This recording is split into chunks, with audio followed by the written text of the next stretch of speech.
Imagine this. You're bleeding out in an emergency room, barely conscious after a horrific car accident. You call the one person who's supposed to drop everything for you, your father. His reply? I'm at lunch with your stepmom. Can't just leave. Call an Uber. That was the moment my world shattered and it began to crumble. Those 11 words weren't just a text message. They were a wrecking ball. They cost him $15 million, his entire company, his pristine reputation, and the daughter who had spent 5 agonizing years building his empire, brick by brick, only for him to take credit for every single one. If you were a judge, would you call it criminal negligence? Parental abandonment? Or just another family disappointment the law couldn't touch? Because 3 days ago, I had to answer that question not as a judge, but as the daughter bleeding out while my father chose his appetizer over my life. My name is Caroline.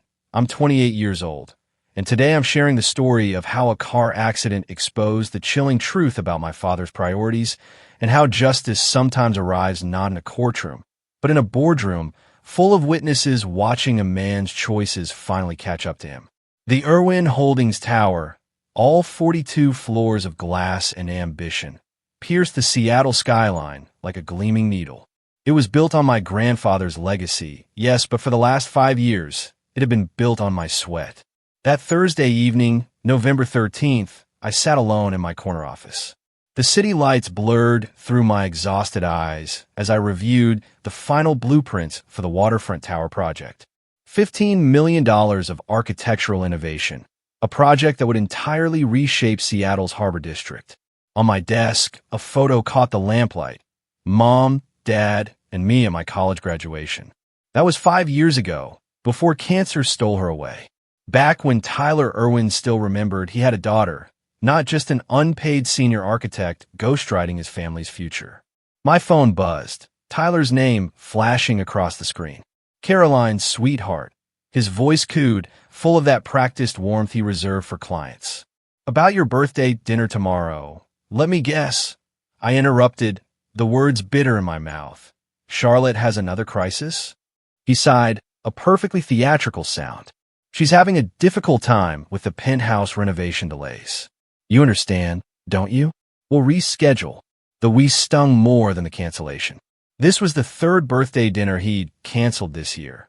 The 7th important moment Charlotte's manufactured emergencies had stolen since their wedding 3 years ago. Of course, Dad. I mumbled, the words tasting like ash. Charlotte needs you.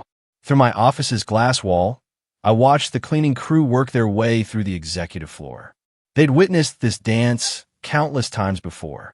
Tyler would parade my designs to the board as collaborative family efforts, while Charlotte, perched beside him, would whisper poison about nepotism, subtly suggesting fresh talent to replace me. I turned back to the waterfront files, entering my private encryption password. The date Mom died, something Tyler had forgotten 2 years ago. In 36 hours, these blueprints would secure the largest contract in company history. If only I'd known that in 36 hours, I'd be dying too. Everything might have been different. The next morning, November 14th, I arrived at the office before sunrise, as always. An email waiting in my inbox made me pause. It was Tyler's official correspondence to the Waterfront Investment Group, dated November 10th, CC'd to the entire board. Caroline Irwin serves as lead architect for the Waterfront Tower project. Her innovative designs and technical expertise are the cornerstone of our proposal. All final approvals must go through her authorization. I screenshot it immediately. It was a habit Marcus Coleman had drilled into me. Marcus, our company's legal partner and my unofficial mentor, had been leaving breadcrumbs of advice for months. Document everything, Caroline. Your father's memory becomes surprisingly selective when Charlotte whispers in his ear. My platinum security badge caught the morning light as I swiped into the server room. Only 3 people in the company had this level of clearance. Tyler, the CFO, and me.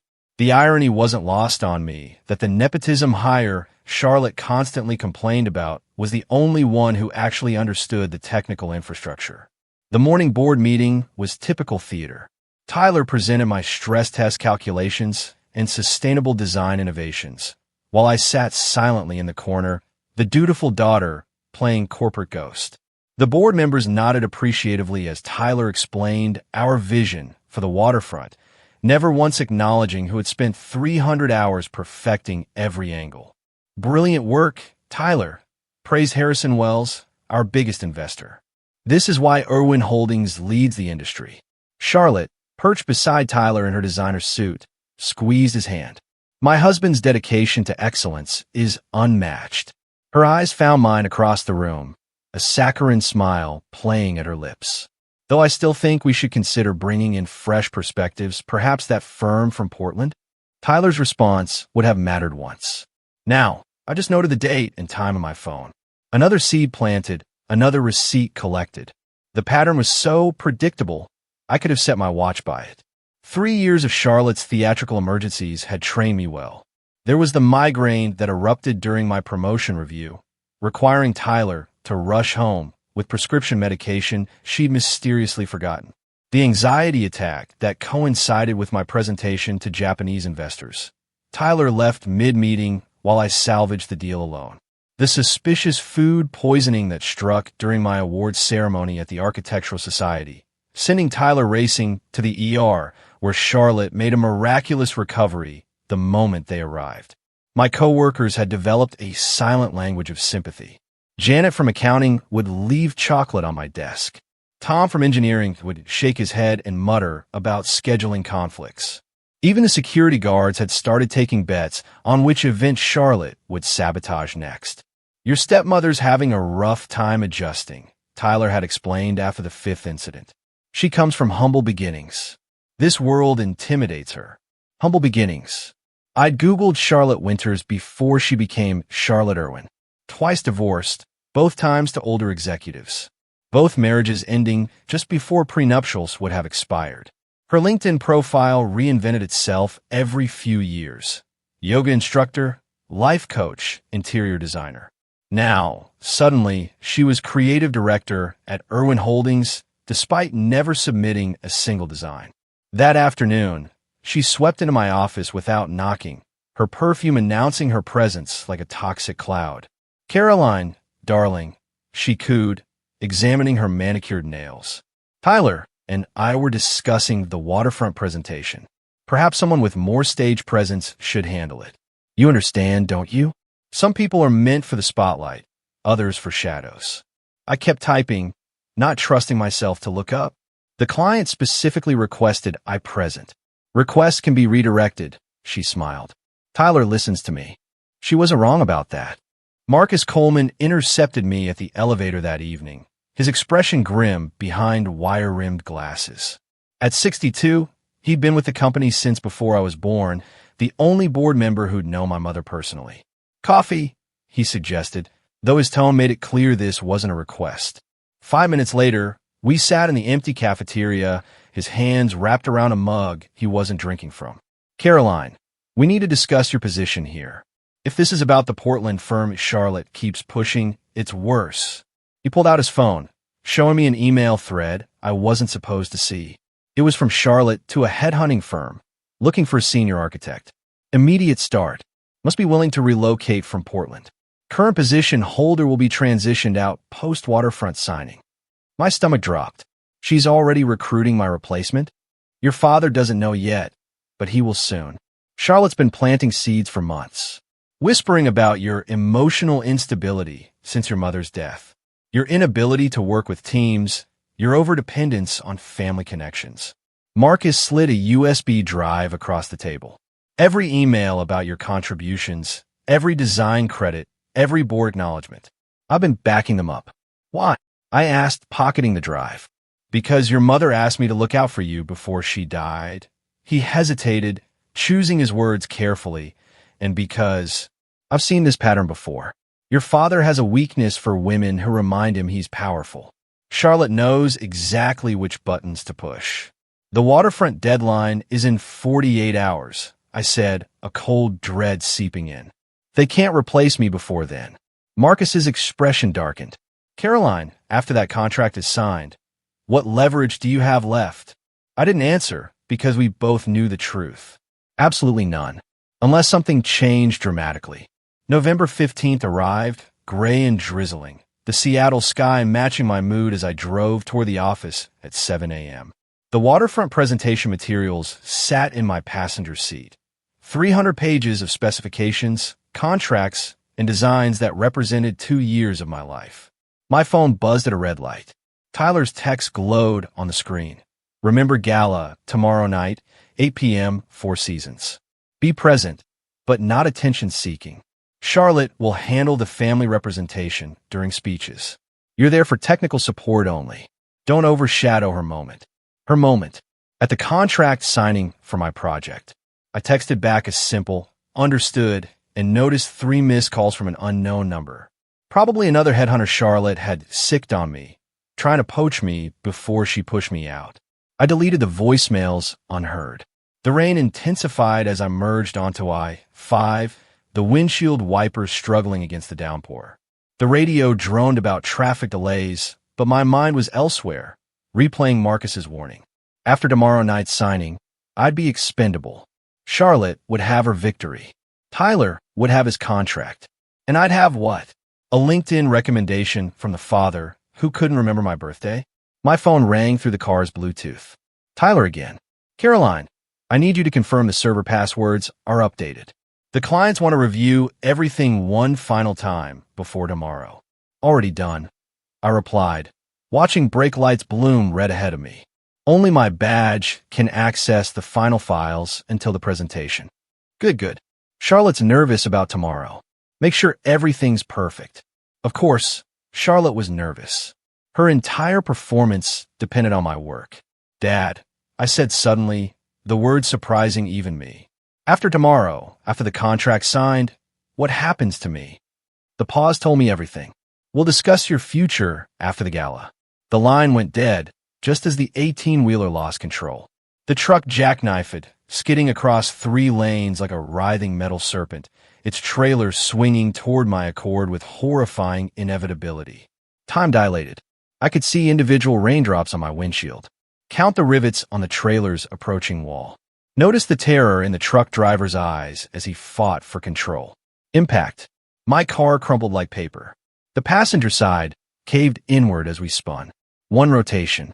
The waterfront documents exploded across the interior like oversized confetti. 2 rotations. The windshield spiderwebbed, safety glass holding but obscuring everything. 3 rotations. My ribs snapped with sounds like breaking pencils. Each fracture a lightning bolt of agony. Then stillness, except for the rain drumming on what remained of my roof. Blood ran warm down my face, tasting of copper and confusion. My left arm wouldn't respond to commands. Hanging at an angle arms shouldn't achieve. Each breath felt like swallowing glass, and I could hear a wet wheeze that must have been my lung protesting. Ma'am, can you hear me? A face appeared at my shattered window. A Seattle PD officer, rain streaming off her hat. Her badge read Hayes. Don't move. Fire department's coming to cut you out. Can't breathe. I managed, panic rising with the blood in my throat. You're going to be okay, Officer Hayes said, though her expression suggested otherwise. She reached through the window, taking my good hand. What's your name? Caroline Irwin. Is there someone we can call? Family. My father. I gasped out Tyler's number, watched her dial. 20 minutes. That's how long it took them to cut me free. Every second an eternity of rain and pain and metal screaming against metal. The paramedics moved with practiced urgency, rattling off medical terminology that all translated to one thing. This was bad. 3 broken ribs, possible punctured lung, definite concussion, internal bleeding likely, one said to Officer Hayes as they loaded me into the ambulance.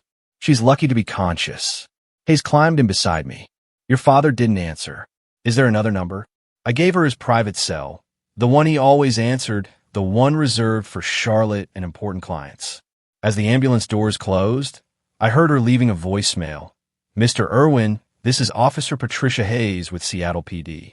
Your daughter's been in a serious accident on I-5.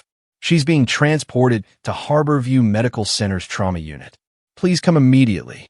The siren wailed as we raced toward the hospital, and all I could think was, he'll come. Of course he'll come. He has to come. The trauma bay at Harborview smelled of antiseptic and fear. They'd stabilized me. A chest tube for the punctured lung, 17 stitches across my forehead, enough morphine to make the edges fuzzy, but not enough to stop the deeper ache of 3 broken ribs. Officer Hayes had stayed, which surprised me. She stood by the curtain, phone in hand. Your father still isn't answering. Is there another way to reach him? He's probably in a meeting. I wheezed, each word an effort. The clock showed 11:47 a.m. Try texting. I watched her type, then wait. Nothing. At 12:15, I asked for my phone. My good hand shook as I dialed Tyler's number. It rang once, twice, then disconnected. He declined the call. Maybe he doesn't recognize the hospital number? The nurse offered kindly, adjusting my 4. I tried again. This time, it didn't even ring. Straight to voicemail. He turned off his phone rather than take my call. I'll text him, I said, fingers clumsy on the screen. Each letter took enormous effort. Dad, I'm in ER. Car accident. Please come. The response came within 30 seconds. At important lunch with Charlotte. Can't just leave. Call an Uber. The nurse read it over my shoulder. Her sharp intake of breath said everything.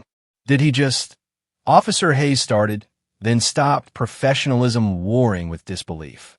I stared at the screen, reading those 11 words over and over, as if they might rearrange themselves into something that made sense.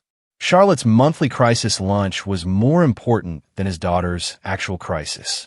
There must be a misunderstanding, the nurse said. Should I call him? Explain the severity? No. I whispered, something crystallizing in my chest, harder than my broken ribs. He made his choice perfectly clear. Officer Hayes studied me for a long moment. Is there anyone else? Anyone at all? Marcus Coleman, I said, from Irwin Holdings. But as she dialed, I wasn't thinking about Marcus. I was thinking about those waterfront files that only I could access. By the way, if you're still with me, riding this emotional roller coaster, please hit that subscribe button. You won't want to miss what happens next. Trust me, it gets even wilder. Marcus arrived within 20 minutes, his face pale as he took in the machinery, keeping me stable. Jesus Christ, Caroline, how bad? 3 broken ribs, punctured lung, grade 2 concussion, I recited mechanically, but apparently not bad enough to interrupt lunch. He'd already seen Tyler's text. Officer Hayes had shown him, probably hoping someone could explain such incomprehensible behavior. Marcus couldn't. I'll call him myself, he said, reaching for his phone. Don't. The word came out sharper than intended. Just don't. My phone buzzed with work emails, the outside world oblivious to my condition. 14 messages from the development team. All variations of the same theme. Need final waterfront files for tomorrow's review. I looked at them, then at Marcus. What time is the gala tomorrow? 8 p.m. But Caroline, you can't possibly. The contract deadline is 5 p.m. tomorrow. I continued, my mind crystallizing despite the morphine.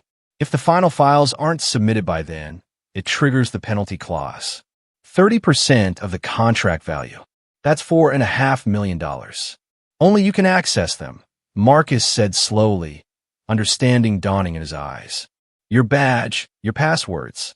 Tyler's been texting, I said, showing him the screen. 6 messages in the past hour, escalating from professional to panicked. Need those files uploaded ASAP. Caroline, this is urgent. Stop being petty about lunch. Answer your phone.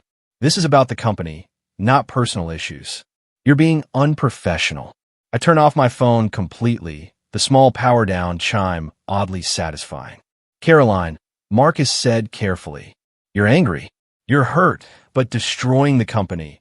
I'm not destroying anything, I replied, settling back against the pillows despite the pain. I'm simply prioritizing my recovery. After all, I wouldn't want to interrupt anyone's important lunch plans. Marcus studied my face for a long moment. Then, surprisingly, he smiled. Your mother would be proud. By 6 p.m., Tyler had called me 23 times. Marcus sat in the visitor's chair, providing play-by-play commentary from his own phone as Tyler's messages to him grew increasingly unhinged. He says the IT team can't crack your password, Marcus reported. They've been trying for 3 hours. It's biometric and password combined, I said, adjusting my oxygen tube. Mom's death date, plus my thumbprint. Even Tyler doesn't remember when she died anymore. Marcus's phone rang again. He put on speaker at my nod. Marcus, where the hell is Caroline? Tyler's voice filled the room, tight with barely controlled panic. She's not answering anyone. She's indisposed, Marcus replied evenly. Indisposed? We have $15 million on the line. The clients are flying in tonight. Tell her to stop playing games and upload those goddamn files. In the background, Charlotte's voice chimed in. I told you she was unstable, Tyler. This is deliberate sabotage. I can't fire her until after she uploads the files. Tyler snapped back, the first time I'd ever heard him raise his voice to Charlotte. Then make her. Charlotte shrieked. Threaten her. Bribe her. I don't care. Do something. Marcus. Tyler's voice dropped to desperation. Please. Whatever she wants. A raise, a promotion, a corner office. Just get her to respond. Have you considered, Marcus said slowly, deliberately, that she might actually be unable to respond? That your text about calling an Uber might have been premature? Silence. Then what text? What are you talking about? The one where you told your injured daughter to take an Uber from the emergency room. That's ridiculous. I would never. Charlotte, give me my phone. Muffled arguing. Then Tyler again. I need to go, but Marcus, fix this. Whatever it takes. The call ended. Marcus looked at me. He doesn't even remember sending it. He didn't even remember. That's how little I mattered. Marcus returned the next morning, November 16th, carrying coffee and a folder that made my chest tighten with more than just broken ribs. I did some digging last night, he said, settling into the chair. About your mother's last wishes. Mom's been gone 5 years, Marcus. Yes, but her attorney hasn't. He opened the folder, revealing documents I'd never seen. Elena wanted to divorce Tyler. Did you know that? The words hit harder than the truck had. What? 6 months before her diagnosis, she'd already filed preliminary papers, citing emotional abandonment and infidelity. Then the cancer came, and she reconsidered, said she didn't want to leave you alone with him. I stared at the papers, my mother's signature bold and decisive at the bottom. She stayed for me. She protected you as long as she could. Marcus pulled out another document. She also left me something, a notarized statement about your contributions to the company, dated just before she died. She knew Tyler would try to sideline you eventually. Why didn't you tell me before? Because you weren't ready to hear it. You still had hope he'd choose you. He gestured to my hospital bed. I think that hope died yesterday at lunch. My phone, turned back on for medical updates, buzzed with a video message from Tyler. His face filled the screen, haggard and desperate. Caroline, sweetheart, there's been a misunderstanding. I didn't realize you were seriously hurt. Charlotte told me it was minor. Please, the company needs you. I need you. Just upload the files, and we'll discuss everything after the gala. I promise. Behind him, Charlotte's reflection showed in a mirror, rolling her eyes. Let him sink, Marcus said quietly. Your mother would understand. I deleted the message without responding. Tell me about the gala security. Who's handling it? Marcus smiled slowly. Why do you ask? Just curious who might be working tomorrow night. While I lay in my hospital bed, Charlotte decided to take matters into her own manicured hands. The head nurse, Patricia, came to check my vitals at 2 p.m. with an incredulous expression. There's a very persistent woman in the lobby claiming to be your stepmother. She's demanding your personal belongings and saying, you've been terminated from your position. Through the door's window, I could see Charlotte in full performance mode, gesticulating wildly at security, her designer bag swinging like a weapon. She's also, Patricia continued, trying to convince security that you're mentally unstable and stole company property. Should I call Officer Hayes? No, I said, an idea forming. Let her in, but stay close. Charlotte swept in like a designer tornado, her perfume overwhelming the antiseptic smell. She stopped short, seeing my injuries, the chest tube, the monitors, the spectacular bruising across my visible skin. My God, she breathed, then quickly recovered. Well, this is what happens when you drive recklessly. The truck driver ran a red light, I said calmly. The police report confirms it. She waved dismissively. Whatever.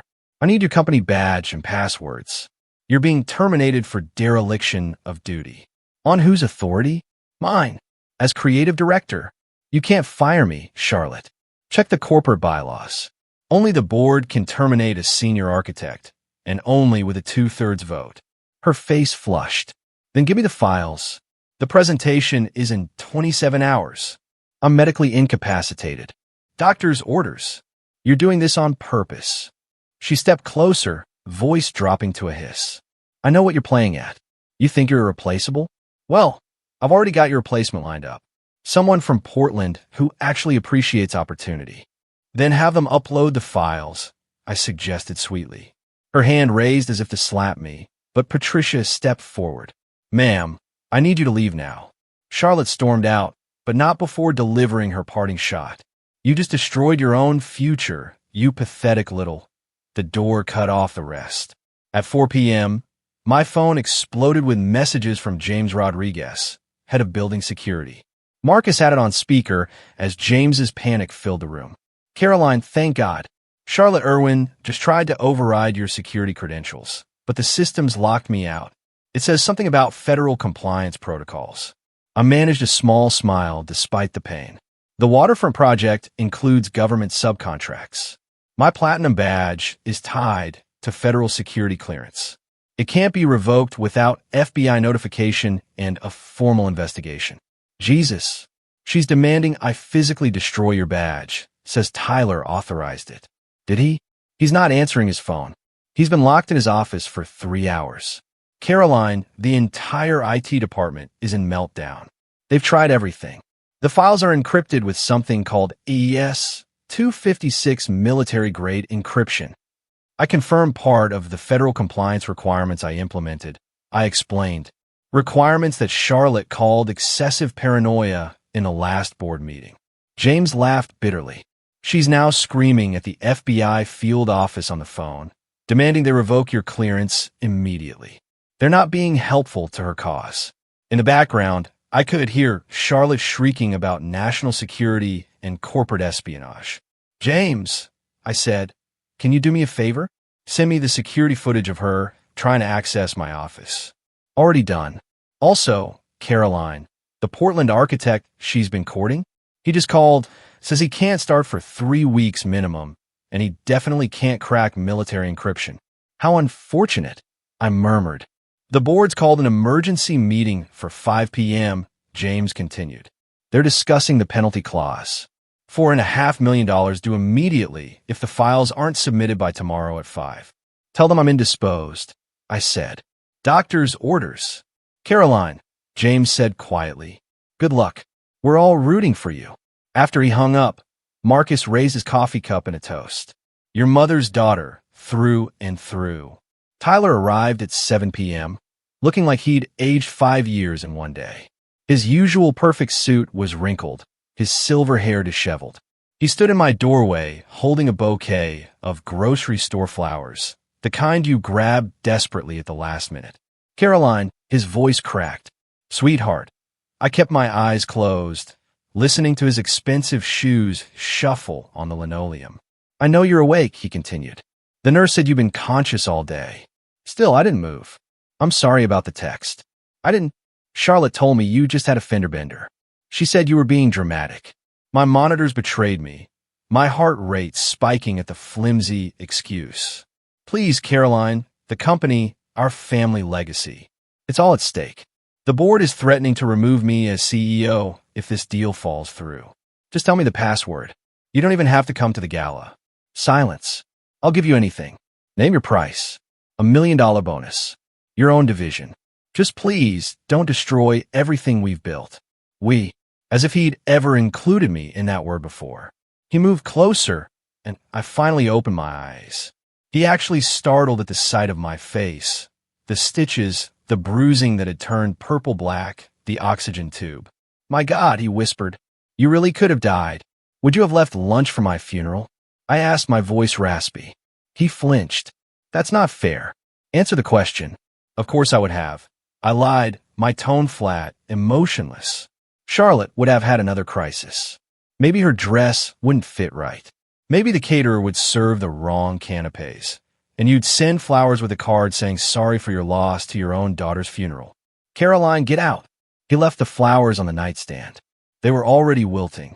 Officer Patricia Hayes returned at 8 p.m. with a coffee and a conspiratorial expression that made me sit up despite the pain. So, she said, settling into the visitor's chair, I've been thinking about your father. Join the club. No, I mean legally thinking. She pulled out her notebook. Refusing to assist someone in medical distress when you have the means to do so. It's not technically criminal, but it's definitely worth documenting, especially when that someone is your dependent. I'm 28, hardly a dependent. You're on his insurance. You work for his company. You were asking for help during a medical emergency. She tapped her pen against the notebook.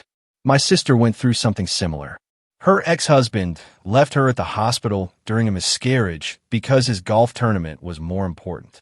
The public shame was worse than any legal consequence could have been. I studied her face. What are you suggesting?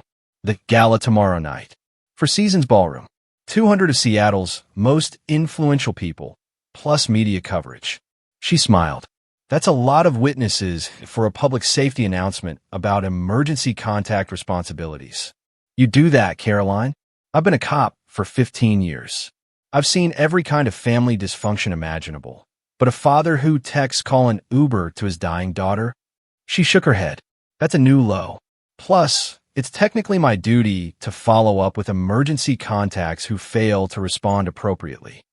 Tyler will have his lawyers. I'm not arresting him. I'm just delivering a public safety reminder about the importance of emergency contacts taking their responsibilities seriously. Why don't you ask her yourself? Every head swiveled toward the doors where I stood, leaning on my cane, bandages visible, stitches prominent, bruises painting my face in shades of purple and yellow. The room erupted. David Chun was the first to move, rising from his chair with the controlled fury of a man who just discovered he'd been deceived. His voice cut through the chaos like a blade. Tyler, you told me your daughter was handling the final preparations. You assured me everything was under control. He looked at me, taking in my injuries, then back at Tyler. She nearly died 3 days ago, and you didn't even mention it? David, I can explain. No, Chun raised his hand. I've seen enough. Waterfront Investment Group is terminating all negotiations with Irwin Holdings, effective immediately. You can't. Tyler lunged forward, desperation cracking his composure. The contract? There's no contract, Chin said coldly. We haven't signed anything. And after witnessing this, he gestured to Officer Hayes, to me, to the entire mortifying scene. We never will. We don't do business with people who abandon their dying children for lunch. Charlotte tried to salvage the moment, her voice shrill. This is a family matter. It has nothing to do with business. Character is everything in business, Chen replied, then louder, addressing the room. If anyone else is considering partnerships with Irwin Holdings, I suggest you reconsider. A man who treats his daughter this way will treat your investments worse. Board member Harrison Wells stood next, his face grave. Tyler, we need to discuss this immediately. After the gala, Tyler started. Now. Wells's tone brooked no argument. Emergency board meeting. This room. 10 minutes. The media frenzy intensified. Reporters pushed forward, shouting questions. Mr. Irwin, how do you respond to these allegations? Caroline, what happened at the hospital? Is it true you chose lunch over your daughter's life? Then from the back of the room, a man I didn't recognize stood up. Tall, distinguished early 60s. I should probably introduce myself, he said, his voice carrying. I'm Robert Winters, Charlotte's second ex-husband. Charlotte went rigid. I came tonight because I heard she'd found another victim. Tyler, did she tell you why our marriage ended? It was because she faked a pregnancy to trap me, then faked a miscarriage to keep my sympathy. She's played this game before, manufacturing crises to control wealthy men. That's slander, Charlotte screamed. It's documented in our divorce proceedings, Robert replied calmly. Public record, just like our prenup that she tried to break by claiming emotional distress from fake anxiety disorders. The room was in full meltdown now. Charlotte grabbed a champagne flute and threw it at Robert, missing widely. Security moved in, restraining her as she screamed obscenities. Tyler stood in the center of it all, his empire crumbling in real time, watching his wife being restrained, his board abandoning him, his reputation destroyed, and he still hadn't asked if I was okay. I moved through the parted crowd like Moses through the Red Sea, each step deliberate despite the searing pain in my ribs. Marcus walked beside me, ready to catch me if I faltered, but I wouldn't give them that satisfaction. Not tonight. The contrast was intentional. Charlotte in her golden Versace, me in simple black. Her perfect makeup, my visible wounds. Her hysteria, my calm.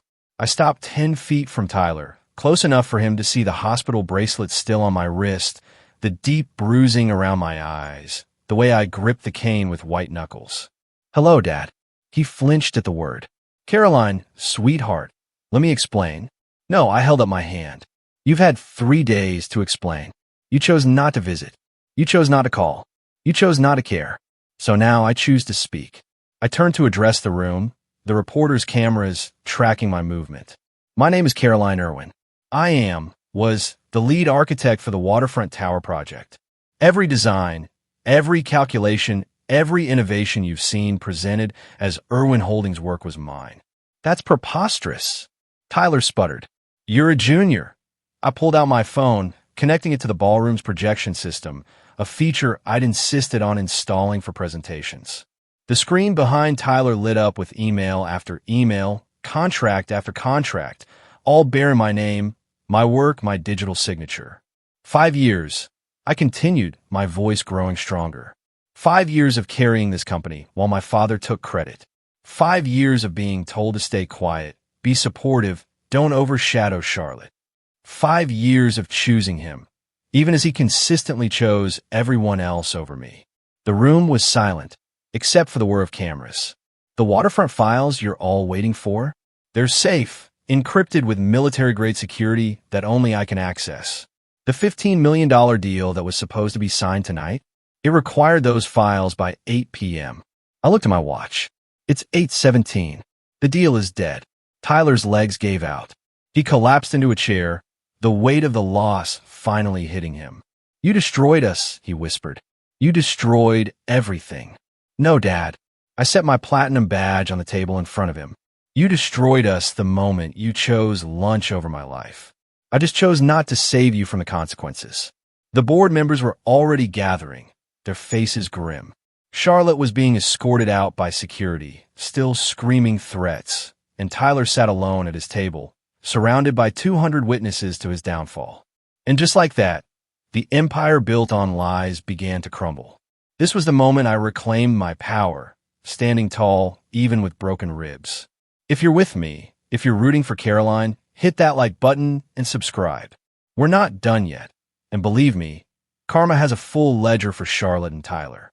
I walked slowly to the podium, each step measured, letting the pain show just enough to remind everyone why we were here. The microphone picked up my slightly labored breathing. Punctured lungs tend to do that. "Since I have your attention," I began, "let me tell you about Irwin Holdings' real foundation." The projection screen cycled through my designs, not just waterfront, but everything. The Cascade Complex that won Tyler his first major award. The Belltown Towers that established our reputation. The sustainable designs that landed U.S. government contracts. Every project that built this company's reputation over the last 5 years, I said, clicking through slide after slide, was designed primarily by me. Here's the metadata proving creation dates. Here are the server logs showing who actually did the work. Here are the emails where Tyler explicitly acknowledges my role before presenting my work as his own to clients. "You ungrateful," Tyler started to rise. "Sit down, Dad." My voice carried an edge I'd never used with him before. "He's Saturday. I'm not ungrateful. I'm done being grateful for scraps from my own table." "Charlotte." I looked at her, being held by security. "You want me gone? Congratulations." I submitted my resignation to the board 5 minutes ago, effective immediately. Gasps from the board members. Wells looked stricken. "Caroline, surely we can. I've already accepted a position with Meridian Development," I announced, naming Irwin Holdings' biggest competitor, as senior partner with full equity participation.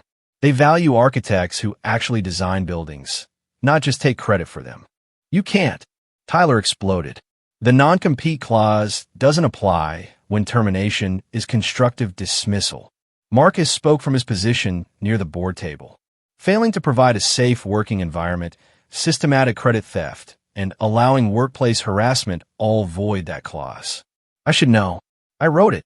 I clicked to the final slide. A photo of my mother. Elena Irwin died, believing her husband would protect her daughter. She was wrong, but she was right about one thing. I didn't need his protection. I needed to protect myself from him. Charlotte broke free momentarily, lunging toward me. You vindictive little bitch. You ruined everything.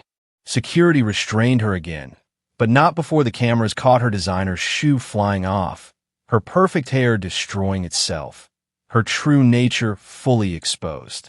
No, Charlotte, I said calmly. You ruined everything the day you convinced my father that lunch with you was more important than his daughter's life. I just declined to fix it.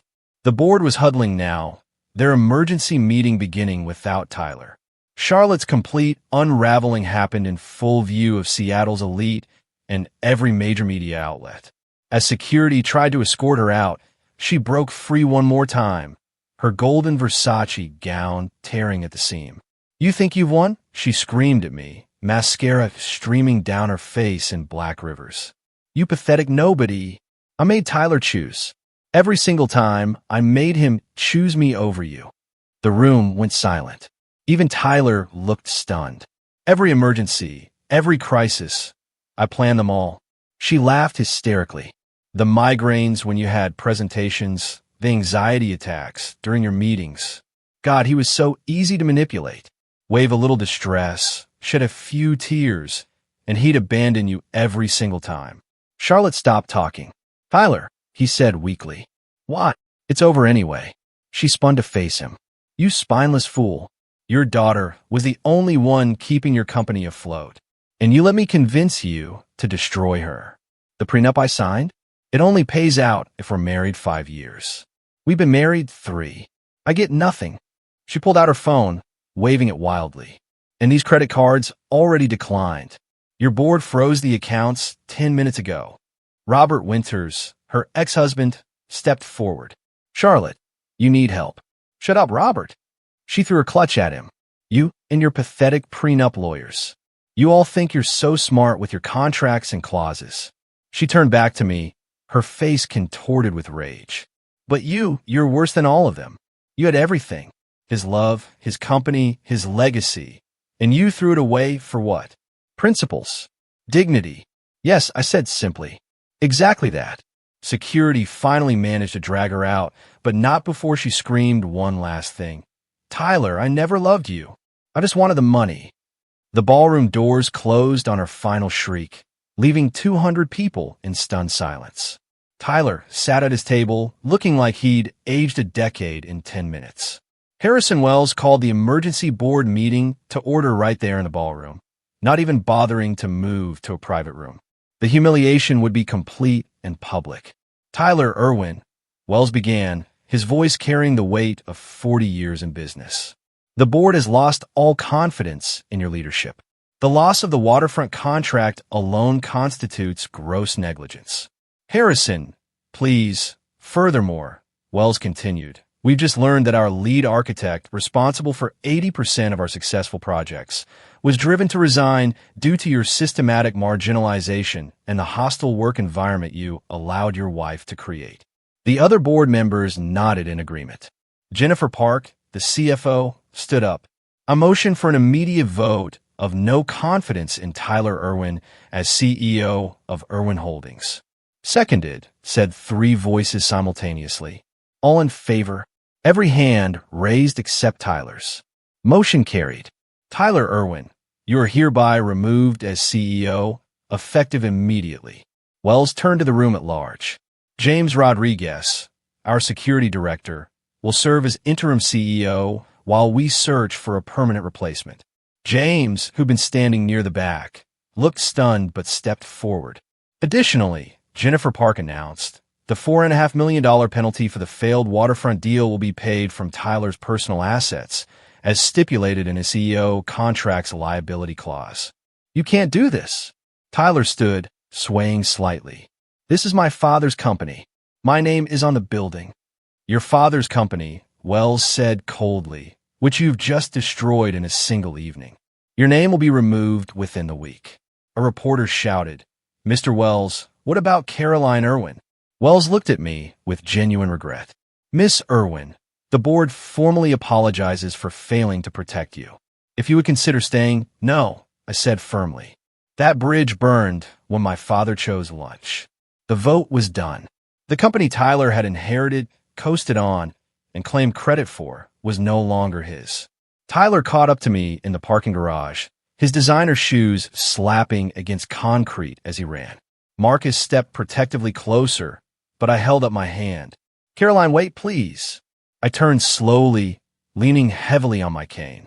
What could you possibly have to say now? I'm sorry. I'm so sorry. He was crying now, ugly sobs that echoed off the concrete walls. Charlotte manipulated me. She poisoned me against you. I see that now. You see it now. I laughed, but there was no humor in it. When it's cost you everything, I'll divorce her immediately. I'll make you CEO. I'll sign everything over to you. He dropped to his knees on the oil-stained garage floor, his tuxedo ruined. You're my daughter, my only family. Please don't leave me. I was your daughter when I called from the ER, too. I made a mistake. No, Dad. A mistake is forgetting a birthday. Choosing lunch while your daughter is dying? That's a choice. One you can't take back. He grabbed at my dress. You can't do this. I'm your father. Marcus stepped forward then, gently but firmly removing Tyler's hands. Mr. Irwin, Caroline has made her position clear. She's my daughter. Tyler screamed. She owes me. I owe you nothing. I interrupted. Mom's the one who built the company's reputation with her designs. I'm the one who maintained it. You're just the name on the door. Caroline, please. Goodbye, Tyler. Marcus helped me into the car. As we drove away, I could see Tyler in the rearview mirror, still on his knees in the parking garage, surrounded by the debris of his choices. Are you okay? Marcus asked gently. I will be, I said, and for the first time in years, I meant it. Monday morning, November 19th. Marcus's law firm conference room. Tyler sat across from me, flanked by two lawyers who looked like they'd rather be anywhere else. I hadn't seen him since the garage. He looked hollow, unshaven, his usual commanding presence reduced to nothing. Marcus slid the first document across the table. Restraining order. Mr. Irwin is prohibited from coming within 500 feet of Caroline, her new workplace, or her residence. Tyler's lawyer reviewed it, whispered something. Tyler signed without protest. Next, the intellectual property claim, Marcus continued. Caroline is seeking compensation for 5 years of unattributed work, based on industry standards for architectural design, plus damages for career suppression. We're seeking $3 million. $3 million, Tyler's lawyer sputtered. Would you prefer we go to court? Marcus asked mildly.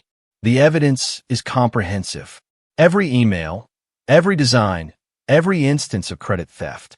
The media would love a follow-up story. Tyler signed.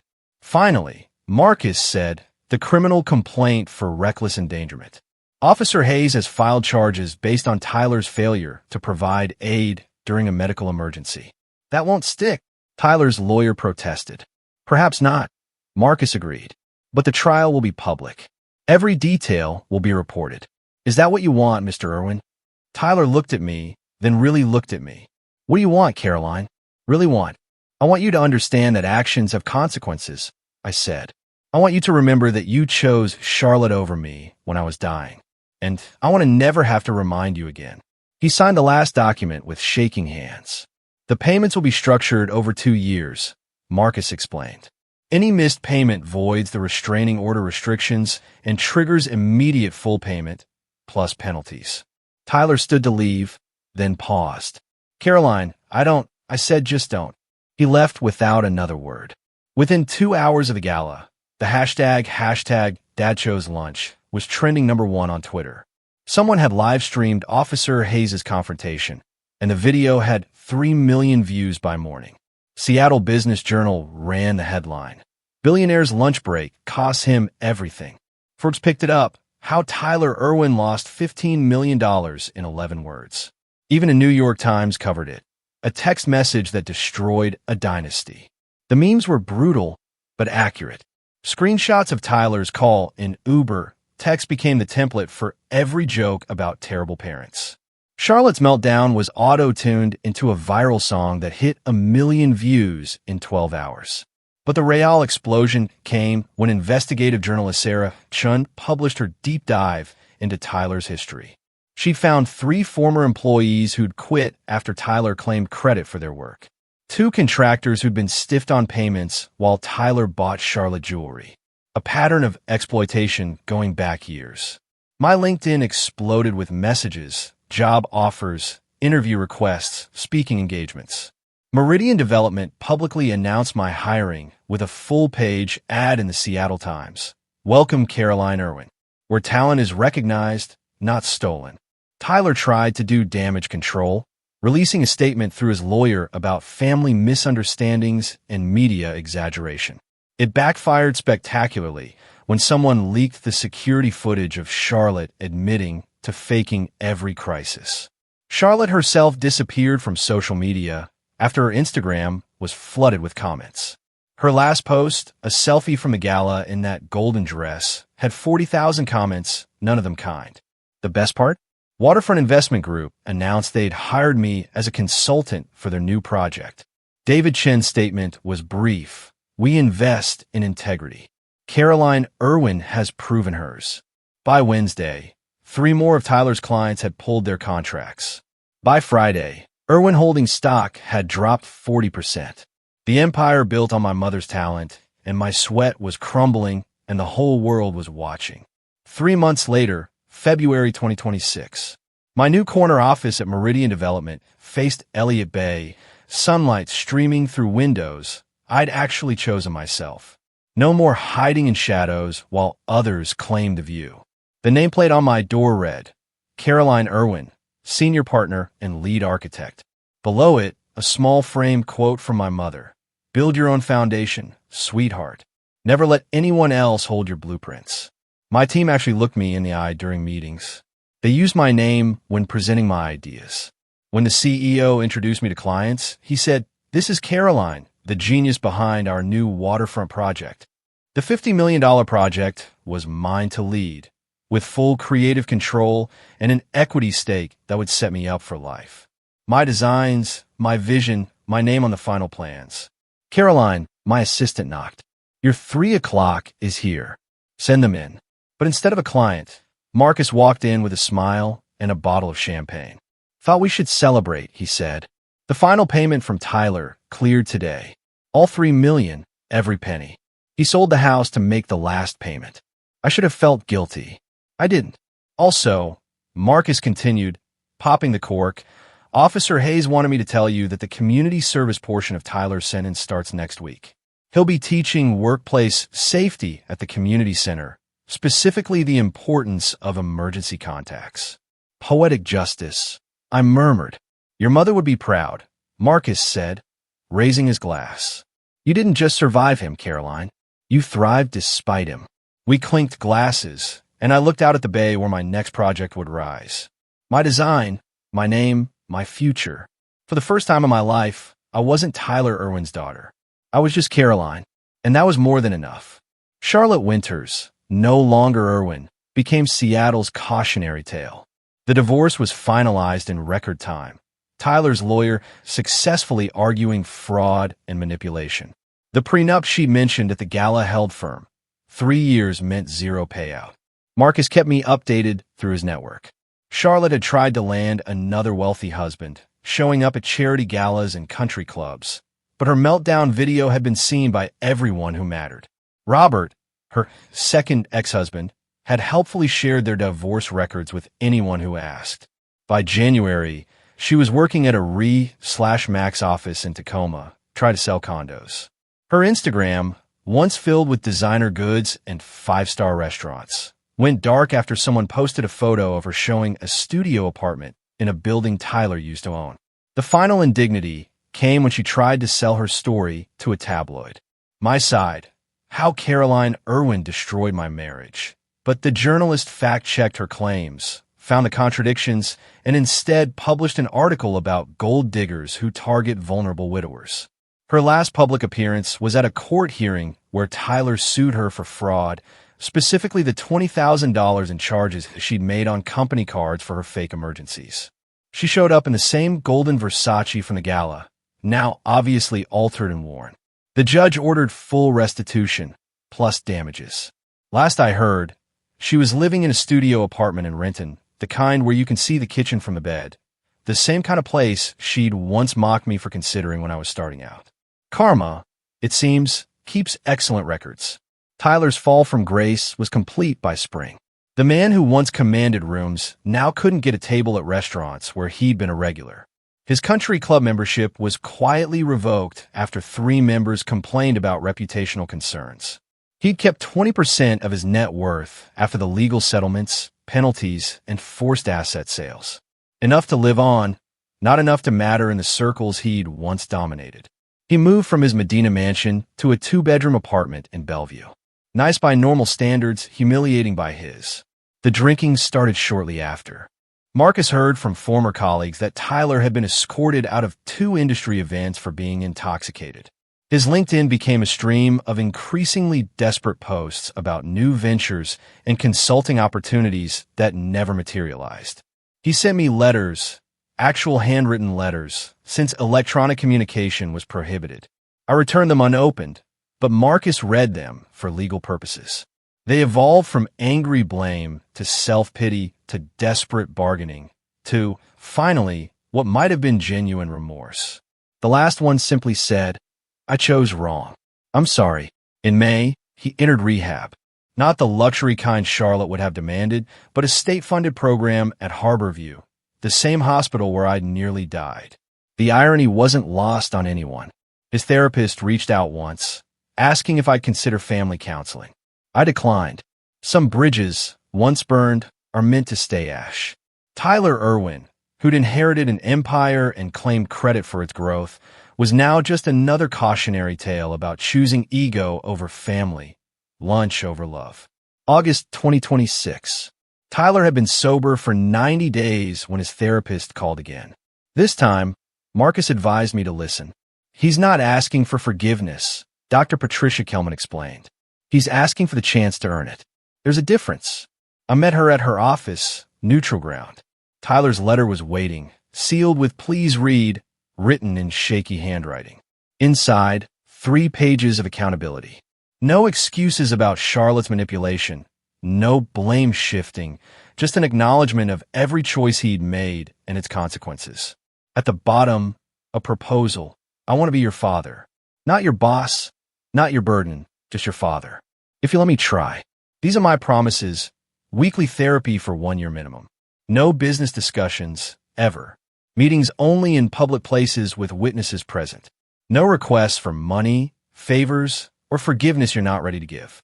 I will earn my place in your life or accept my absence from it. I sat with that letter for a week, talked to my own therapist, called my mother's sister who said, "Elena would want you to do what brings you peace, not what looks right." Finally, I sent my response through Marcus. 1 coffee, public place, 30 minutes. Bring your therapist. If you mention Irwin Holdings, Charlotte, or ask for anything beyond this meeting, we're done forever. He agreed immediately. We met at a Starbucks in Fremont, far from both our worlds. He looked older, but clearer. The bloat of alcohol gone. The arrogance replaced by something I'd never seen before. Humility. "Hi, Caroline," he said simply. "Hello, Tyler," I replied. It wasn't forgiveness. It wasn't a reunion. It was just a beginning. The first honest one we'd ever had. 1 year later, I stood before 200 young architects at the University of Washington, teaching a masterclass on professional integrity. My mother's photo sat on the podium beside my laptop, the same photo from my old office, now part of every presentation I gave. "Your talent is yours," I told them. "Document everything. Set boundaries early and never, ever let anyone make you small so they can feel big." A young woman raised her hand. "What if it's family taking credit? How do you stand up to that?" I smiled, thinking of how far I'd come. Family doesn't entitle anyone to your work or your worth. Blood relation isn't a license to exploit. My foundation, the Elena Irwin Fund for Workplace Equality, had helped 17 young professionals escape similar situations. Each one reminded me why I'd made my choice that day in the hospital.